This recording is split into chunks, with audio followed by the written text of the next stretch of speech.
एका लहानशा गावात सोनू आणि मोनू नावाचे दोन मित्र राहत होते.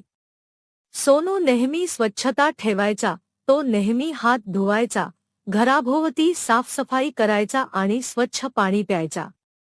तर मोनू थोडा आळशी होता, त्याला स्वच्छतेची फारशी काळजी नव्हती. एके दिवशी गावात एक आजार पसरला. ज्या घरांमध्ये स्वच्छता नव्हती, तिथले लोक आजारी पडले. मोनूही आजारी पडला. सोनूने त्याला भेट दिली आणि त्याला विचारले, तू हात धुतले होते का? घर स्वच्छ ठेवलं होतं का? मोनूने मान हलवली आणि खाली पाहिले. सोनूने त्याला समजावले, स्वच्छता राखली नाही तर रोगराई पसरेल.